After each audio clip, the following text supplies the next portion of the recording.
Cooker chicken ആക്കണം എന്ന് house പറഞ്ഞു. പിന്നെ ഒന്നും നോക്കിയില്ല, വാങ്ങിയിട്ട് വന്നു കേട്ടോ. പിന്നെ മസാല ആക്കണ തിരക്കിലായിരുന്നു. മസാല എന്ന് പറഞ്ഞാൽ വെളുത്തുള്ളി, ഇഞ്ചി, പിന്നെ മുളക് ഇട്ടിട്ട് മസാല അരച്ചതിന് ശേഷം വേറൊരു മസാല ഉണ്ടാക്കി, പുതിനയും മല്ലിച്ചപ്പും പച്ചമുളകും ഒക്കെ ഇട്ടിട്ട്, പിന്നെ അതിൻ്റെ കൂടെ കസൂരി മേത്തി, പിന്നെ മുളക് പൊടി, മല്ലിപ്പൊടി, ഗരം മസാല, പിന്നെ ഉപ്പ്, പിന്നെ വെളിച്ചെണ്ണ, ഇതൊക്കെ കൂട്ടിയിട്ട് നമ്മളൊരു മസാല മിക്സ് ഉണ്ടാക്കിയിട്ട്, വെള്ളത്തിലല്ല ഞാൻ മിക്സ് ചെയ്തിട്ട് എണ്ണയിലാണ്. അതിന് ശേഷം നമ്മളിതെല്ലാമായിട്ട് വാരി തേച്ച് പിടിപ്പിച്ചിട്ടാണ്.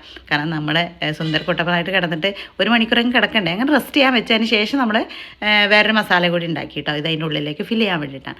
പിന്നെ ഞാൻ എന്ത് ചെയ്തു വെച്ചാൽ ഒരു ബട്ടറും കൂടി എൻ്റെ കൂടെ ആഡ് ചെയ്ത് കുറഞ്ഞ നിറച്ച് നല്ല ടേസ്റ്റ് ഉണ്ടായിക്കോട്ടെ എന്ന് വിചാരിച്ചത്. ഞങ്ങളുടെ സ്പെഷ്യലാണ് കേട്ടോ. അപ്പോൾ ഇങ്ങനെ ഞാൻ വേറെ ആരാക്കണം കണ്ടിട്ടൊന്നുമില്ല. അപ്പോൾ നിങ്ങൾ ട്രൈ ചെയ്തൊക്കെ അതിന് ശേഷം ഓയിൽ ഒഴിച്ചു, അതിലേക്ക് നമ്മൾ ചിക്കനെ കാല് കെട്ടിയിട്ട് വെക്കുന്നുണ്ട്. അതിന് ശേഷം ബാക്കിയുള്ള ചിക്കൻ പീസും കൂടി അതിനകത്ത് ഇട്ടിട്ട് നമ്മൾ കുക്കറിൽ വെച്ചു. കുക്കർ ഒരു ചെറിയ ഫ്ലെയിമിൽ ഒരു 3/4 മണിക്കൂർ ഞാൻ വെച്ചതിന് ശേഷം നമ്മൾ എന്ത് വെച്ച് വെന്തോ നോക്കാൻ വേണ്ടിയിട്ട് എടുത്തപ്പോൾ ഞാൻ അതിൻ്റെ ഇത് വാഴയിലെടുത്ത് മാറ്റി. അതിന് ശേഷം ഇത് കുക്കർ ചിക്കൻ റെഡി ആയിട്ടുണ്ട്.